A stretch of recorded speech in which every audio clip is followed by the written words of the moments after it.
No, see about promise you don't go to go to big on Adom TV, multi TV. So my man Kyle say, cause so I'm for text message neighbor, but the browser say Rocket Clinic Limited father my day online stories. Bro, one on the Jenny Cure, Abeka one row papa, one air on Jenny Cure, and ma down for Jenny Cure, and ma who see etividimu, a we pay your precopecra, a finka, and some fatabia national, a free honum precopecra.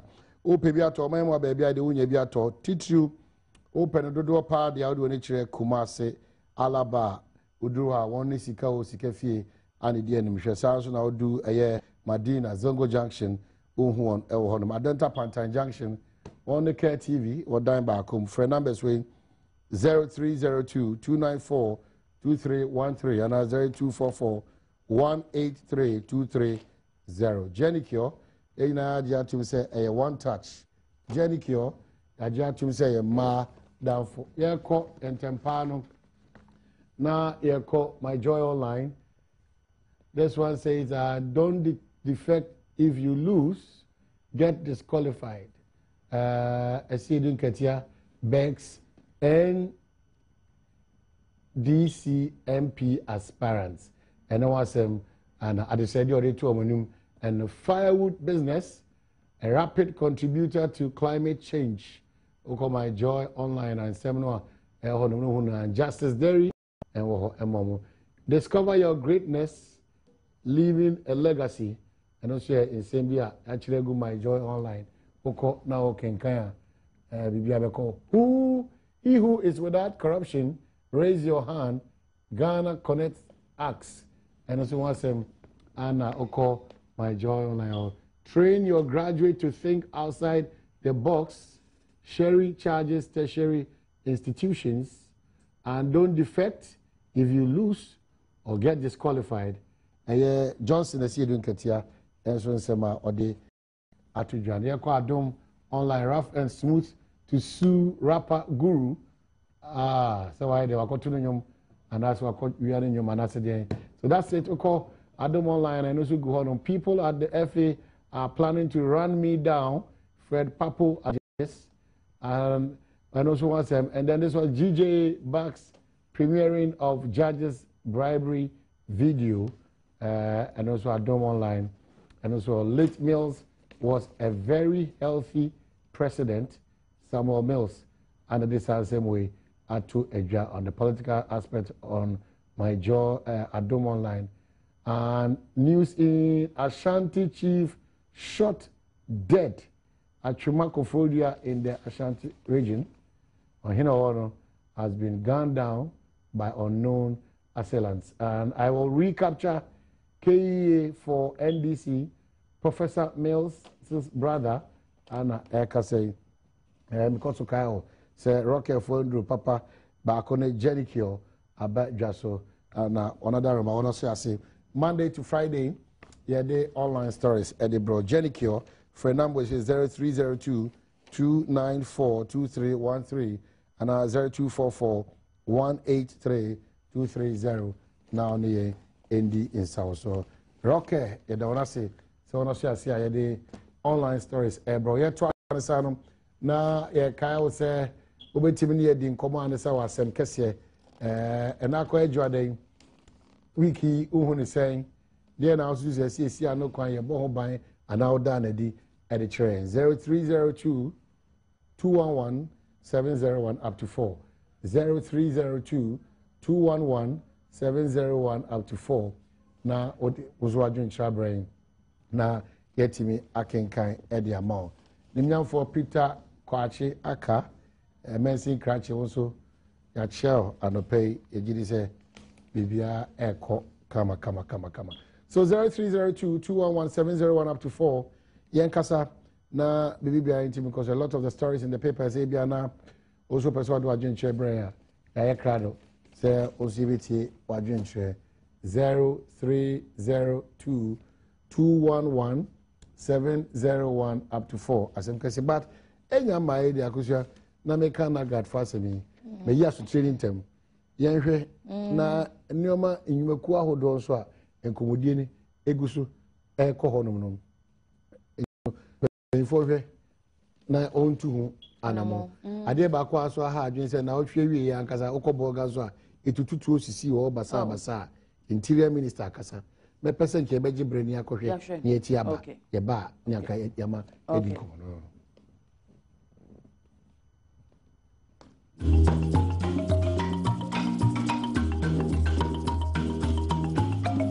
If you have to go to bed at about 6 o'clock, up to the 6 o'clock the following morning, there's not much you can do, especially if you have to go to farm. Some of the farms are very far. It means you have to close early to be able to get home before 6 o'clock, and it's not good for productivity.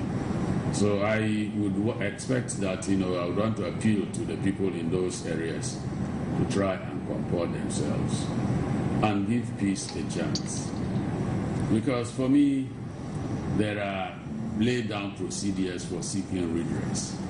Either you go to the traditional way, you go to the court, arbitration, court. There is no need resorting to violence. So my appeal is that these laid down procedures should be followed. Normally, curfews are imposed on the advice of the RECSEC, and RECSEC would have been briefed by the MUSEC or the DISEC. It is on the advice of DISEC or MUSEC that the RECSEC will recommend the imposition of a curfew. Similarly, if there is the need for a curfew to be relaxed or to be removed completely, it has to go the same way. The DISEC or the MUSEC will make a recommendation to the RECSEC, and then based on that, the RECSEC will advise us to do the same thing. In this case, the DISEC advised the RECSEC Northern Region to relax the curfew in the Nanumba North District. Formerly, the curfew was from 4 p.m. to 6 a.m. Now they have recommended that we review or relax the curfew from 6 p.m. to 6 a.m. I think it is an indication that there is some relative peace. The situation there is relatively calm, and that is why they are relaxing it gradually. If there is a need after that to remove it completely, they will get a recommendation and they will do just that. But I am convinced that they are satisfied with the security situation, and they are convinced that if they relax it a bit, they won't have any problems. That's why they are making the recommendation. Well, what they should be doing is to continue to comport themselves and give peace a chance. If they continue to comport themselves and observe the curfew hours, obviously, gradually we would relax the curfew or remove the curfew altogether. But I think it is an indication that the people are comporting themselves, and I'll urge them to continue to comport themselves.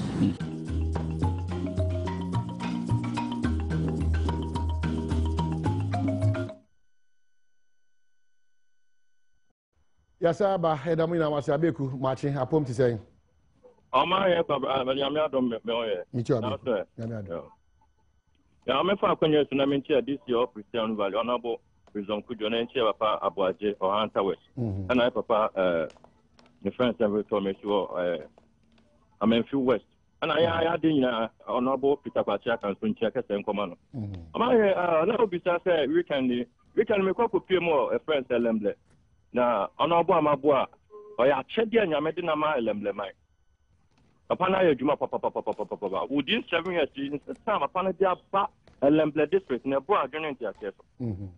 Now you're done one of pounds or the O2. Now yes, NDC MPs now said you 18 your Western region. Almost yet to Martin, no more section the president and about 2016. A very easy because Uber Western region. Well, my name was Akuswana Ashaven in Casa. Ashaven, I'm watching Wakwaba. Hello? Yeah, Bema. Ashaven. Hello? Hello, good morning. Good morning. Asem Akosia. Yo.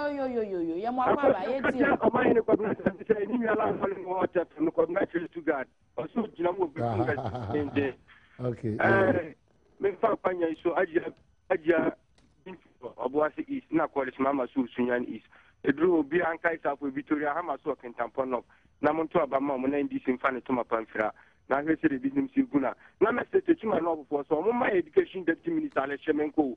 Modern Baba Bono, you will be a new Malaysia. I'm about fighting on over the two Alecheme. Master, one.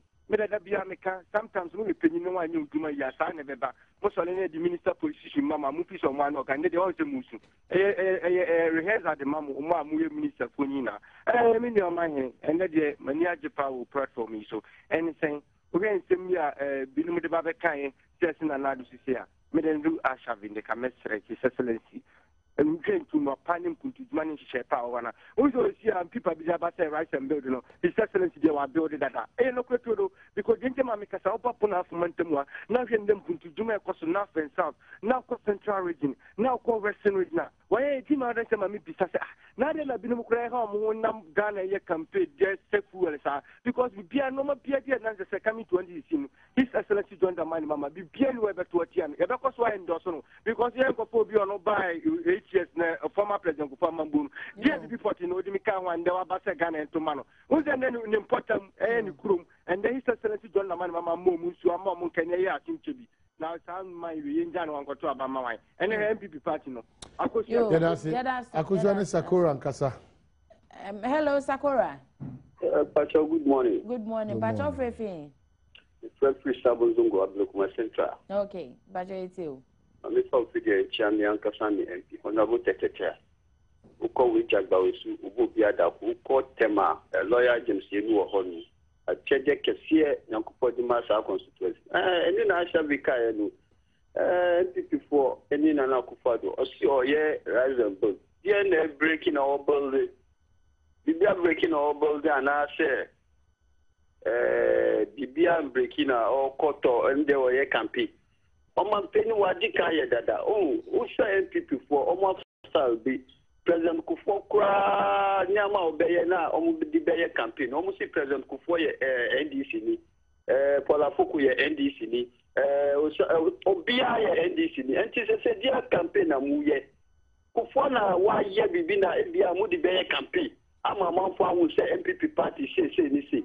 Kufo anga samusi Kufo ye NDC ni. Enti ese alazem build bena nana eko eye. Enya for so one kasa ofie ejademu wotimi so wo si wo ko rise and build. Na one never be this internal way na wo ofie ni. Atamis NDC tama problem wo hono mo. And so Atamis ye bibia the NDC be nyina together. And I call winning side election. But this is the case. Who General Secretary Enka, National Chairman Enka. Now, Master, one of the party. Okay, my father was a better only on our Sami Casala Kujevi and I was Sami Fire, my tio. Yo, I could remember watching an opera. Honorable Champion said, Minkan say, what one number will you promise a winner who to member one in unit general election be a Mintrese or Dampum with you, and doesn't mean to Jawan opinion. Oh, some generous. But I say, Mamintia call a petifi, Pepiasi, Bukurua, and a Waukum. Chow Chama, mammy. Chamanco Quado. Aye. Ochiopa, Ochio. What has sent my Bukurua? Bukurua, also Chiapa. Aye, also Chiapa, or friend Anama, also Chiao, and a Japan, as a man saw. My main cabin being true, was dressing.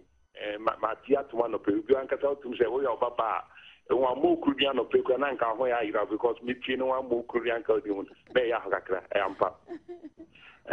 Yammer Coswa Mangana, that the netting.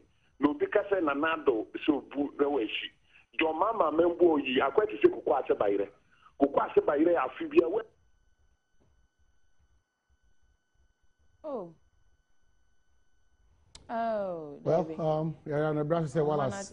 Jifax father Roma, or the Ago Kesee, the Ebro Wallace, Nano so Nana Boache word in Arsenal or make attempt to say about but of course F major. I don't know go beto. I say media dance here say meet me no bibi side. I was surprised and but fortunately for the first time you say and they Ghana need this year edinechi ibusa ni nchi no yes we frame manone ona me jitu say dem mo ka no Ghana ni ba bia wa bia do ni ato wala no to adwum tibini oba ne kasa no excuse me sir I'm trying to talk about now bro Kenya for the yeah for we na tuna tie ni so for we one of me did two gear back wala